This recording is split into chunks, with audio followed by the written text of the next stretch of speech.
Welcome, Mizzou fans and Hoopettes alike. This is Matt Watkins, and we'll be previewing each player on Mizzou's roster in the lead up to the 2025-2026 campaign.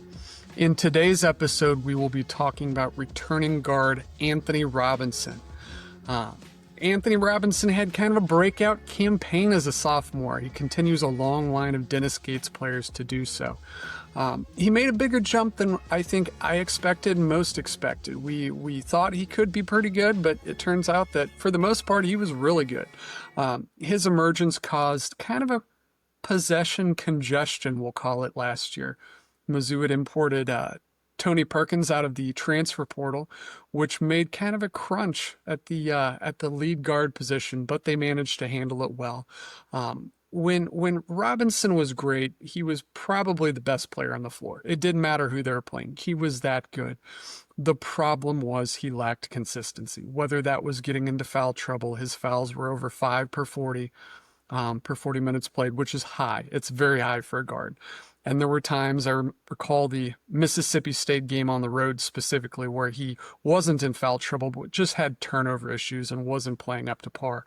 So, I think that's a big reason why he's back. If he had played at his best all year long, I think he's probably an NBA pick last year in the draft. That didn't happen because consistency matters. Anyone can be good for a certain amount of time. You've got to be consistently good. And that's where Anthony Robinson's big goal comes in for next year, is to be the leader on the floor and be raising the floor not only for his performance, but everyone's performance on a consistent basis. So, just as a matter of background, he is a junior point guard. He's listed at 6'3", 180 pounds. He's out of Tallahassee, Florida, and as I'm sure you know at this point, he played for Charlie Ward, former Heisman Trophy winner, who I believe is now the coach at Florida A&M for basketball. But he's got a good history of being well coached. Mizzou was on him early between Charlton Young and Dennis Gates. They were recruiting him as a sophomore, junior in high school. They got a commitment. Wasn't super highly rated, but you know what? Sometimes things take a little while to marinate, and I think that's what happened with Anthony Robinson. So we look back at his numbers last year, and he had a good, solid campaign as far as bottom line statistics go. He averaged 9 points per game, 3.1 rebounds per game, 3.5 assists per game, which is very solid, and a good number with 2.0 steals per game. Those are solid numbers, something to build on, I think. As far as his advanced stats go in team ranks, he played 55.7% of minutes, which was tied for 4th highest on the team. His 21.3% usage rate was 3rd highest on the team. He did have a very impressive 120.5 offensive rating, 5th best on the team. His effective field goal percentage was 54.0%. 54%. That's 7th, which is a good number. Could be a little bit higher, but for a guard, that's very solid. And perhaps most impressively, he had a 79.9 free throw rate. That's high. That's high for interior players. Anthony Robinson had the 2nd highest free throw rate on the team. And when you consider him being a 6'3" guard, that's super impressive. He made a living getting to the line, and that's something that I think will be big for not only him, but for everyone on the roster this year. And finally, his Bayesian performance rating, which is, again, the amount of points better over 100 possessions than you are versus an average player.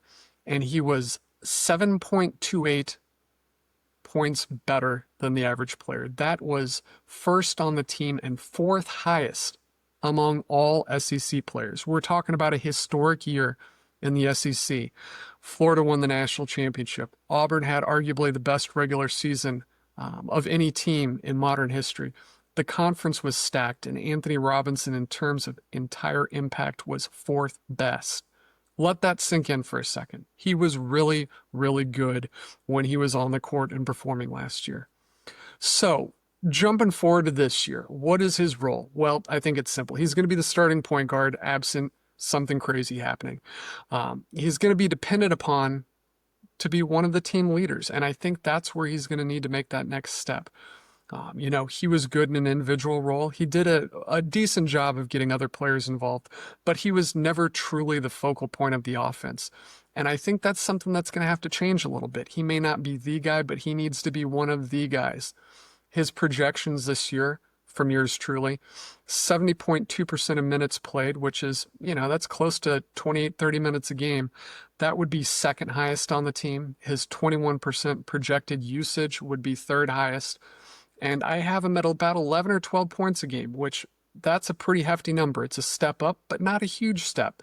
Again, he averaged nine a year ago, and I think with a few more possessions played, hopefully make a few more shots a game, I think that's within reach.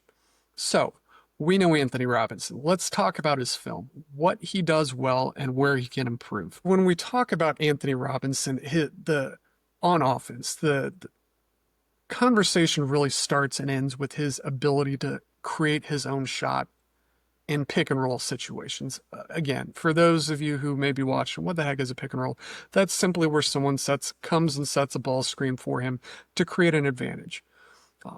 We're going to see in these next number of clips here the variety of finishing packages that he has. The first subset of clips, you're going to see his ability to get to the rim and finish.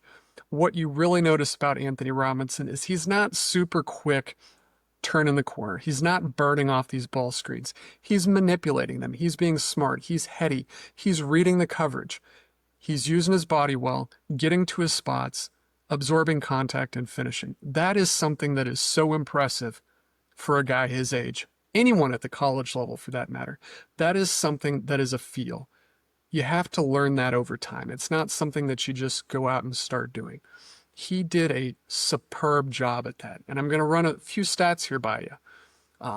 Out of all players with 100 plus possessions in ball screens nationally, he rated third best in efficiency. Again, third best at scoring out of pick and rolls last year, out of the high usage group.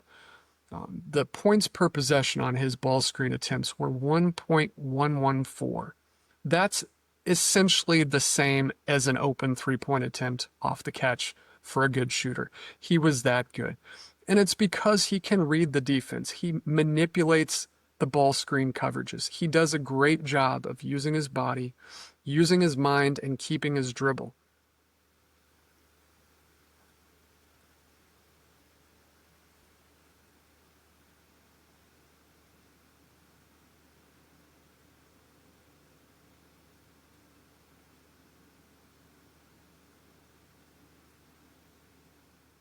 And we saw a bunch of clips that show him getting to the rim, but that wasn't the only facet of his game. He was able to knock down mid-range jump shots off the bounce, which is incredibly valuable for a player like him, because in this example, I'm going to back it up just slightly, LSU is going to be playing drop coverage. What that means is this man who is guarding Josh Gray, instead of coming up to play here, is playing down. And that gives Anthony Robinson space here. And what he's going to do is he's going to manipulate that guy with a quick crab dribble, and he's going to go up and hit a soft jump shot.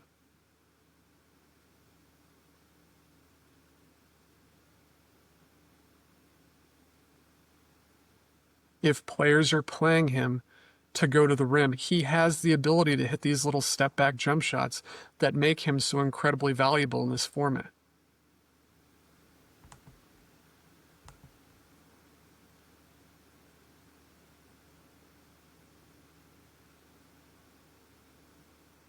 Again, drop coverage, uses his body, elbow jumper. It's that easy. When you have the ability to do these things, he's a very tough guard.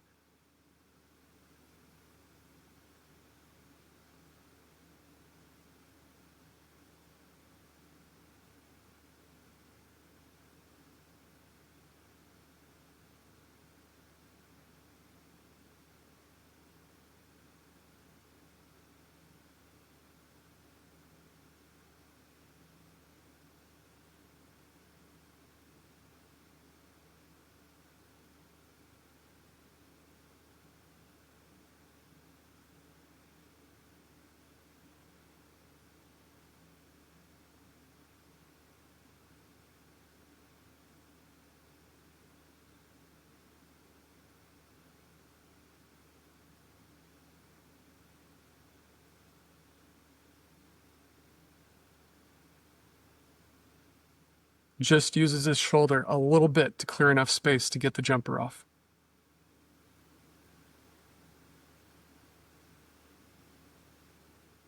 In these last clips we're going to see, he wasn't just good at scoring at the rim. He wasn't just good at scoring in the mid-range. When he was using ball screens, he was hitting threes off the bounce. And that's what we call scoring at all three levels. We've seen him get to the paint. We've seen him hit those mid-range shots. And he can make three-pointers in these scoring positions. And he does it with incredible efficiency. This is what you want out of a guy who's going to be running ball screens. And I think we're going to be seeing a big increase in how often Mizzou is using them this year when you consider that both Anthony Robinson and Sebastian Mack are excellent in scoring out of these positions.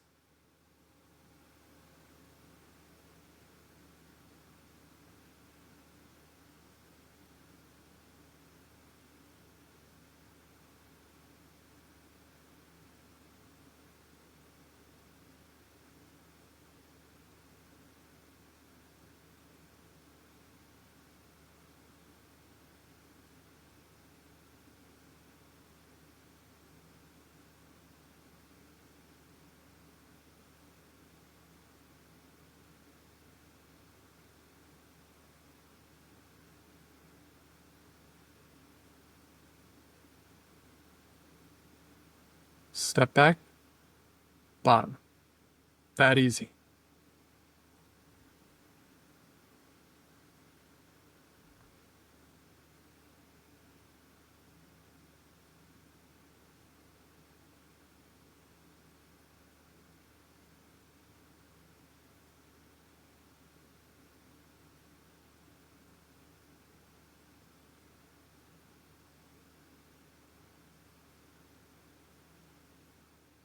This is what NBA plays look like. So, we've talked a little bit about his shooting ability. Let's talk about the other aspect of his game where I think he has a little headroom for improvement, and that's his passing ability. We're going to take a look at some of his passing ability that he showed on occasion. It's a great look ahead up the floor to Caleb Grill there. Where Anthony Robinson's growth is going to need to come this year as a leader of the team is to be able to get other players more involved on the floor. And we're seeing some of his transition plays here where he's able to get the ball ahead. Those are important passes, but where he really needs to improve, I think, and has shown glimpses, is in the half court. He had a 26% assist rate last year, which is good, compared to a 19% turnover rate, which isn't the best. You'd like to see more of a delta, more of a gap between those two. Perhaps not as much as 2-to-1. Although that would be fantastic. You want to see more gap, more airspace between those two metrics. And where I think a lot of that can come is in the ball screen offense. We've talked about how good of a scorer he is out of it. Can he be a better passer? This is a good look to Josh Gray out of a hard double that South Carolina brought. Being able to make those reads, to move the ball, to take advantage of defenses keying on him as a primary offensive option, I think that is the next way that he can really improve. Hitting rollers, that's a good start. Getting a guy like Mark Mitchell involved, that helps you individually as well.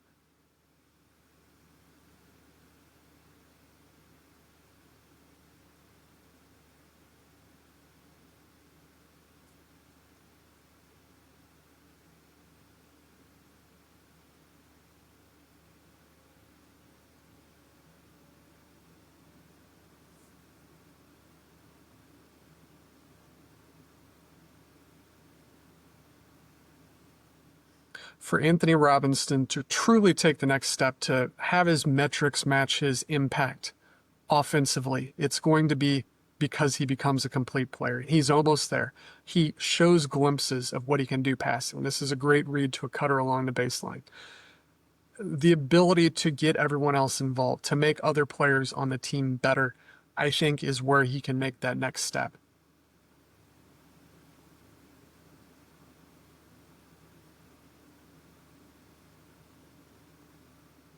Again, good read. These are the types of things that where aggressive defense is trying to take away his shot, where he can become a more impactful player.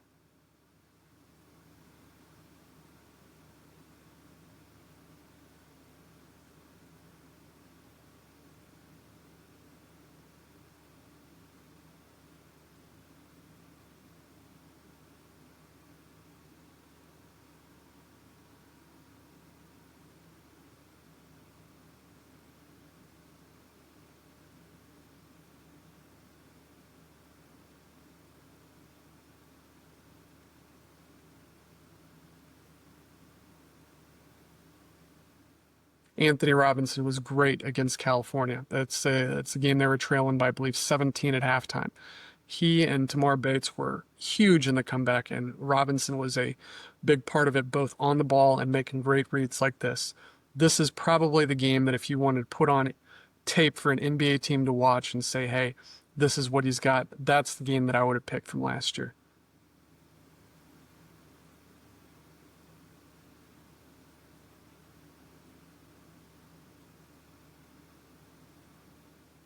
And part and parcel with being a pick and roll team is being able to have guys who can make outside shots. That's a bit of a question this year, but those shots will be available. Anthony Robinson being able to find them on the right reads and get the ball on time, on target is going to be big, because when you're not having to stoop down for the pass, having to jump up, trying to keep it from going out of bounds, when it's delivered in the shot pocket on time, it makes your team better shooters. And that's going to be important, especially for a team that's as focused on getting to the paint as Mizzou is. Those jump shots will be available. It's up to Anthony Robinson and his fellow guards to be able to find them and do the things necessary to make them better.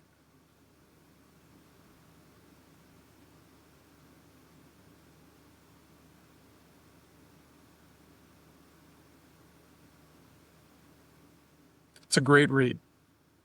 Shot didn't go down, but that's exactly what we're talking about. Being able to hit the shooter in the shot pocket where they don't have to move and they can simply go up, make the shot.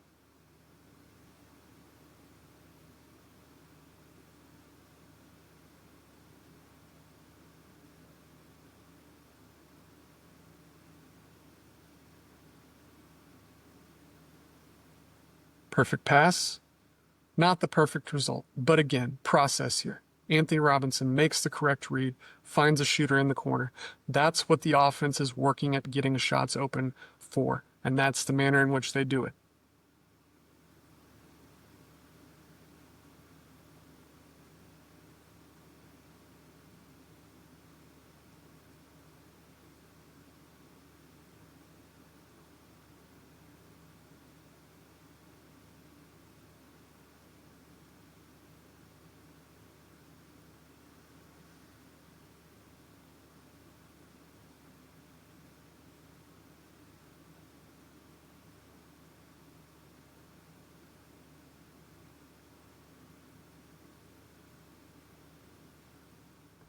The last little bit of film we're going to look at is the good stuff. Anthony Robinson's on-ball defense. And normally you wouldn't think, moving from a really good offensive player to his defensive side, that it's really going to be that exciting. But, the thing that I really enjoy about Anthony Robinson is he truly gets after it defensively. If you look at, again, Evan Maya's BPR numbers, he was the number 3 player in the SEC on defense last year. He was the number 1 guard. If you believe in on-off statistics adjusted for level of competition, he was the best defensive guard in a historic SEC last year. And we're going to look at how he did it. He's really solid at the point of attack. That means where the ball screens are happening up top. He's got active hands. He moves his feet well. Frankly, for lack of a better term, he's a pest defensively. He is always up in your face. Forcing bad passes. That's a really good guard, Walter Clayton, that he just turned over twice in a row.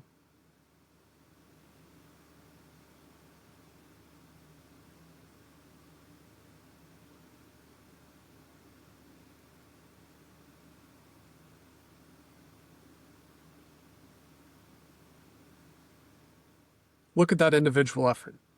Incredible defensive possession by him.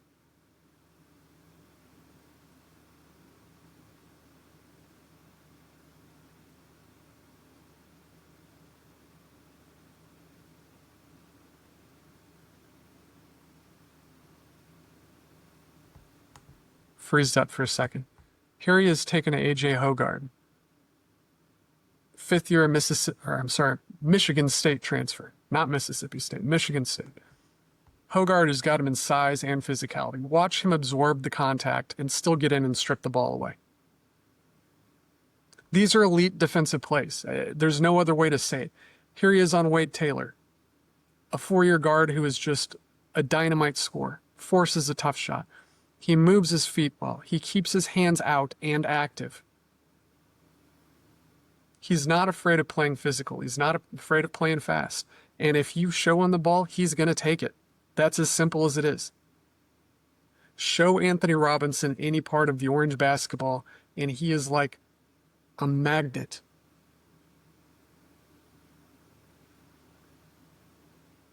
When I was going back through these games, the 2 games that really stood out to me were when Mizzou was playing Kansas at home and when they were playing Georgia on the road. I truly believe that Anthony Robinson's individual defensive efforts in those games completely flipped the results. He was a menace. Kansas couldn't stop turning the ball over in the first half. When they came back in the second half, they finally started holding on to it. But he was everywhere. He was digging down on big men. He was stealing it from the guards. He was out hustling guys to loose balls.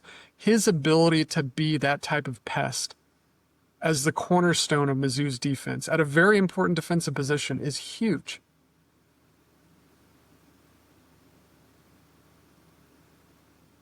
He made the dump, by the way.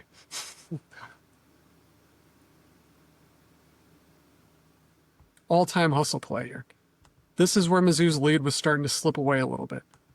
Hunter Dickinson thinks he has a quick 2 points here with an open lane to the basket. Anthony Robinson literally comes from out of frame to make the takeaway.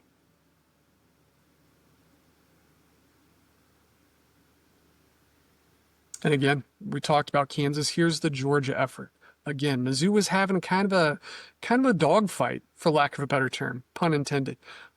But Robinson and team really came to the rescue with their defensive pressure in the second half. They were able to get out in transition, able to make those turnovers into easy 2 points. That's what feeds Mizzou's transition offense is takeaways. And there are few guards in America who are better at generating them than Anthony Robinson.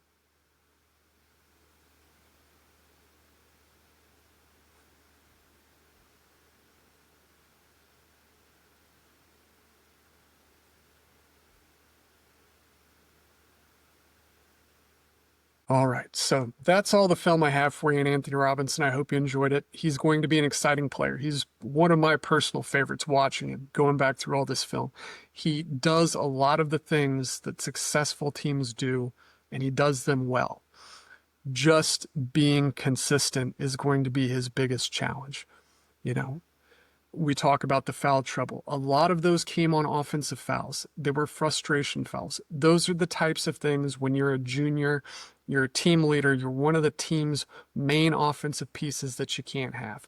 If you're able to cut that out of his game, I think the sky's the limit. I would not at all be surprised to see him leaving Mizzou after this year to pursue professional basketball if things go well. We saw that last year. His ability to score in any manner of ways out of ball screens, his ability to be an incredible on-ball defender. Those are things that professional teams covet, especially in today's day and age. So whether he's able to do that consistently, that will be a question. But I think that combined with his hopeful emergence as a passer, I think will really help solidify his role and perhaps Mizzou's spot in the SEC standings. So with that being said, hope you enjoyed it. Again, if you enjoyed it or have any questions or comments, leave a comment. These and all other previews will be available free to the public, and we hope to see you around watching the rest of them. And with that being said, we'll catch you later. Thank you, everyone, for tuning in to Rock M Radio, a proud partner of Fans First Sports Network. Rock M Radio is the official podcast network of Rock M Plus, a new and exciting subscription service provided by me and the other voices of Rock M Radio. Please take a few moments to head over to rockm.plus and sign up for an account today. The cost is only $5 a month, and benefits include access to our live podcast, a subscriber-only message board, weekly newsletters, and more. If you enjoyed this episode of Rock M Radio and would like to see more just like it beamed directly into your personal device, make sure to click the subscribe button below and tell your friends. Our podcast feed is available through the Apple Podcast app for iPhone, Google Podcast app for Android, whatever app you listen to your podcast. You can also find Rock M Radio on Spotify. If you're looking for a podcast about your favorite team that is not Missouri Tigers, Fan First Sports Network is your answer. A full podcast network loaded with the team-specific podcasts covering Major League Baseball, the NFL, NHL, NBA, MLS, and more. And we'll be back with more episodes of Rock M Radio coming to you soon.